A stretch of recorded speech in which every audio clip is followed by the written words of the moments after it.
Hello everyone, welcome to our channel AJ pharmacy. ये हमारा lecture number 7 है, जिसमें आज हम डिस्कस करेंगे type of acid base titration.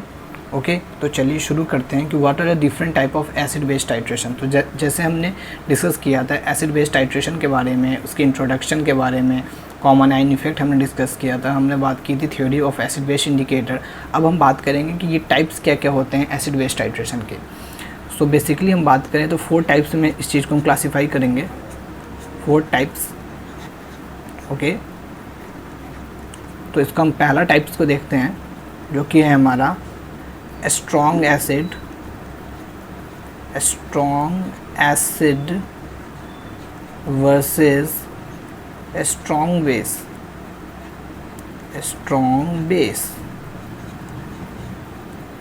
Base. So इस पर्टिकुलर टाइप में क्या होगा, हम एक स्ट्रॉन्ग एसिड लेंगे और एक स्ट्रॉन्ग बेस लेंगे। फॉर एग्जांपल हम इसकी रिएक्शन को भी समझ लेते हैं। हम स्ट्रॉन्ग एसिड में हमने ले लिया है HCl और हमने इसकी रिएक्शन कराई है NaOH, that is a strong base, and it will form salt NaCl plus H2O। Again it's a neutralisation reaction. So हम इसमें क्या करते हैं, इस रिएक्शन के थ्रू हम क्या करते हैं, कुछ डाटा को ऑब्टेन करते हैं, that will be the pH, और फिर हम क्या करते हैं pH और वॉल्यूम के बीच में ग्राफ प्लॉटिंग करते हैं, जो कि हमारा एक न्यूट्रलाइजेशन कर्व बनता है, और इसी कर्व की हम स्टडी करते हैं डिफरेंट टाइप्स में। ओके, फिर हम बात करते हैं, हमने पहला टाइप्स को देख लिया, हम दूसरी टाइप्स की डिस्कशन करते हैं।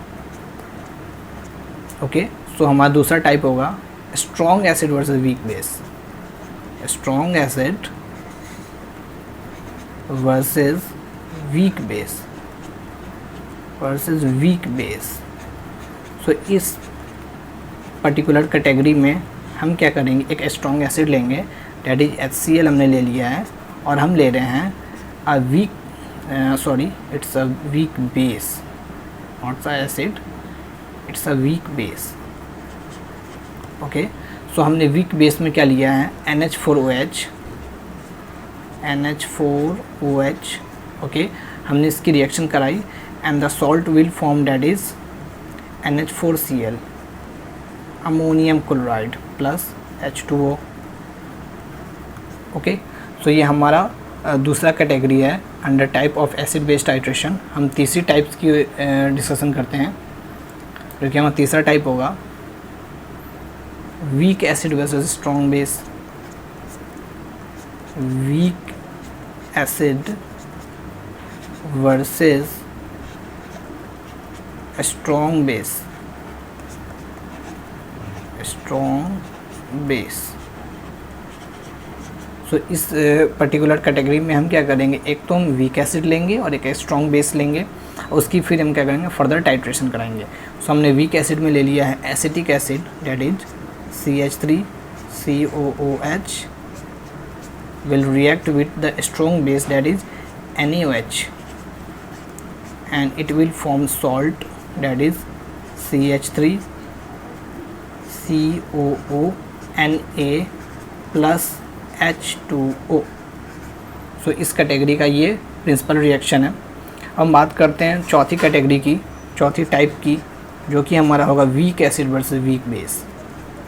Week acid versus weak base.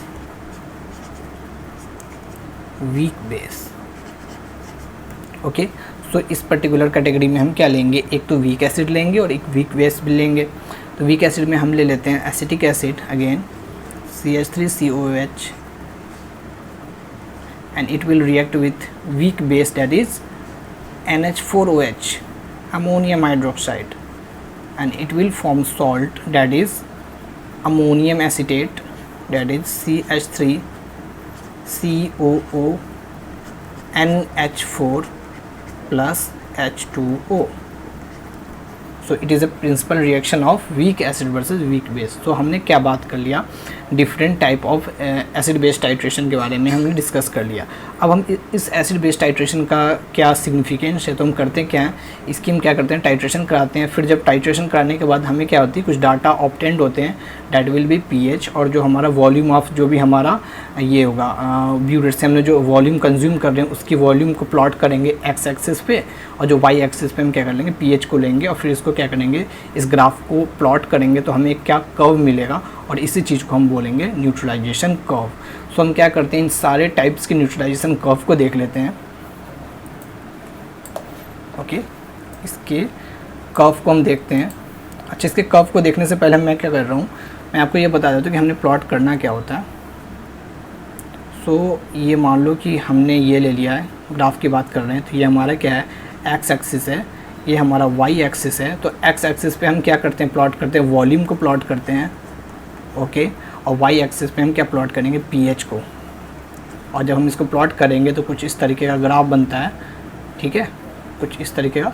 तो जो भी ये ग्राफ बनेगा हम उस ग्राफ को क्या करेंगे, प्लॉट करेंगे, and we will analyse the data. So अब हम करते हैं, हम इसके कर्व को देखते हैं, ऑफ एसिड बेस टाइट्रेशन के कर्व को देखते हैं। ओके, सो हमने पहला देखा था strong acid versus strong base, आप इसके कर्व को देखो। हमने दूसरा डिस्कशन किया था strong acid versus weak base, इसका कर्व आप देख सकते हो। हमने तीसरा डिस्कशन किया था week acid versus strong base, इसका भी कर्व आप इस चीज़ को देख सकते हो। ओके, और week acid versus weak base का भी आप कर्व को देख सकते हो। यहाँ पे एक पॉइंट आ रहा होगा, बहुत इंपॉर्टेंट है, जो कि है equivalence point, equivalence point, equivalence point, equivalence point. तो आप ये बात बोलोगे कि हमने तो पढ़ा था एंड पॉइंट, ये इक्विवेलेंस पॉइंट कहाँ से आया, और ये इक्विवेलेंस पॉइंट और एंड पॉइंट में डिफरेंस है क्या। तो इस चीज़ को हम समझेंगे, क्योंकि बहुत टाइम क्या होता है हम इस चीज़ को क्या करते हैं, कंफ्यूज कर लेते हैं। सो हम देख रहे हैं इक्विवेलेंस पॉइंट और एंड पॉइंट, और एंड पॉइंट, एंड पॉइंट। सो हम पहले देख लेते हैं इक्विवेलेंस पॉइंट को। ओके, सो इक्विवेलेंस पॉइंट का जो हमारा डेफिनेशन कहता है, ये हमारा डेफिनेशन कहता है, it is a point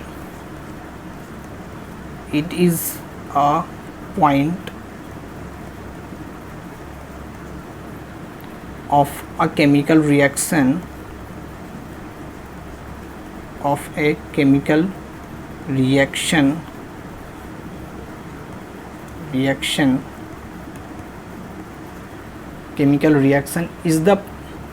it is a point of a chemical reaction in which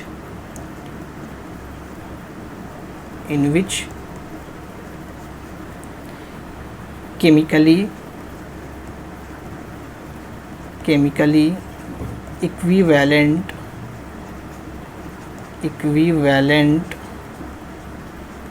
equivalent quantities of reactants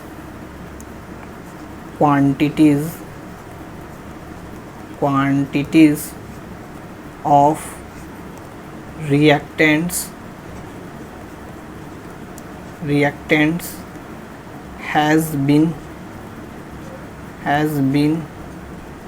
mixed। सो हम इस बात की, इसकी डेफिनेशन की बात करें, स्टेटमेंट की बात करें इक्विवेलेंस पॉइंट की, तो ये ऐसा पॉइंट है जिसमें क्या होता है, जो इक्विवेलेंट की हम बात करें, जो इक्विवेलेंट क्वांटिटी ऑफ रिएक्टेंट इसमें क्या हो जाते हैं, मिक्स हो जाते हैं। फॉर एग्जांपल हम बात कर रहे हैं कि अगर मान लो कि कोई मतलब ए है, ओके, हम बोल रहे हैं कोई ए है, एक रिएक्टेंट है, ये दूसरा रिएक्टेंट है बी है, एक हमारा क्या है, टाइट्रेंट है, एक हमारा एनालाइट है। तो एक ऐसा पॉइंट जिसमें क्या होगा, इसके 1 मोल्स और इसके 1 मोल रिएक्ट करेंगे, ओके, और इक्वल क्वांटिटी में रिएक्ट करेंगे, और इसी पॉइंट को हम क्या बोलेंगे, इक्विवेलेंस पॉइंट। इसकी दूसरी डेफिनेशन की ओर बात करें तो it is a point where the chemical reaction comes to an end. Okay, so इस ये पॉइंट में क्या होता है, केमिकल रिएक्शन एंड हो जाता है। ओके, और डेफिनेशन की हम बात करें तो क्या होगा, point eight which reaction between titrant and analyte is just complete. ये दूसरा भी डेफिनेशन में हम क्या समझ सकते हैं कि एक ऐसा पॉइंट है जिसमें क्या होता है, एनालाइट और टाइटेंट के बीच का जो रिएक्शन होता है जस्ट क्या होता है, कंप्लीट हो जाता है। फिर हम अदर और बात करें, कुछ और डेफिनेशन की बात करें तो हम इस चीज़ को बोल सकते हैं कि for the acid base titration reaction the equivalence point is the where the moles of acid and the moles of base would neutralise each other according to the chemical reaction. Okay, so हम इस तरीके से equivalence point को समझ सकते हैं। तो आप ये बात पूछोगे कि अब ये एंड पॉइंट क्या होता है, हमने तो इस चीज़ में भी पढ़ा था कि एंड पॉइंट में भी ऐसा ही कुछ होता है। तो छोटा सा डिफरेंस है, ठीक है, छोटा सा डिफरेंस। जो हमारा इक्विवेलेंस पॉइंट है, इस इक्विवेलेंस पॉइंट को हम बोलते हैं theoretically and point. Theoretically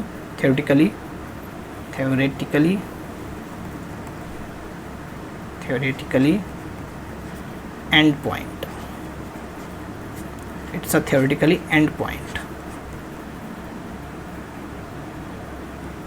okay, ये हमारा थ्योरेटिकली क्या है, एंड पॉइंट है।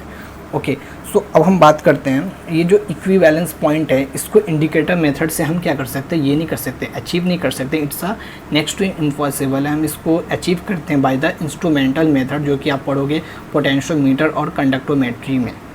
ओके, सो अब हम छोटा सा डिफरेंस समझते हैं, ये इक्विवेलेंस पॉइंट और एंड पॉइंट का क्या डिफरेंस है। तो हम इसका एक एग्जांपल लेते हैं और इस एग्जांपल से चीज़ को समझते हैं।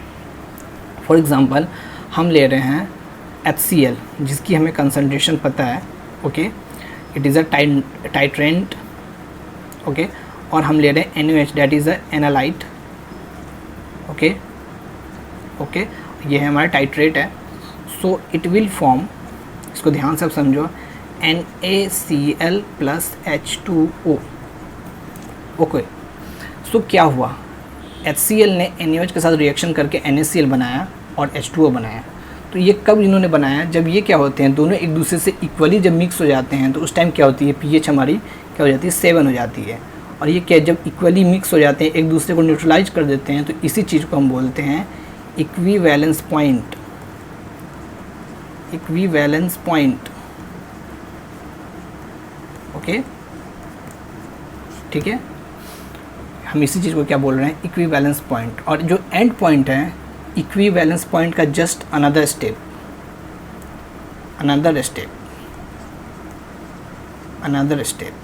अगला जो स्टेप होगा इक्विवेलेंस पॉइंट का, वो होगा हमारा एंड पॉइंट,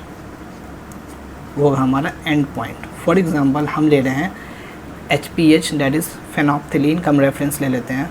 ओके, हमने यहाँ माना है ये है हमारा एसिडिक मीडियम, ये है हमारा बेसिक मीडियम, ठीक है। सो हमने HPH को लिया है एसिडिक मीडियम में, as we know that it will show the colourless. ये क्या होगा, कलरलेस होगा in the acidic medium. Okay, so अब हम क्या करने, हमने मिक्स कर दिया है acid, okay, that is HCl 50 ml, okay, और ऊपर से कर दिया है 49 ml। अभी भी कलर क्या होगा, कलरलेस होगा, है ना। एंड पॉइंट अभी भी नहीं आया, क्योंकि अभी भी अगर आप बात करोगे तो pH न्यूट्रलाइज नहीं हुआ, एक दूसरे को इन्होंने न्यूट्रलाइज नहीं किया, तो इक्विवेलेंस पॉइंट भी नहीं आया।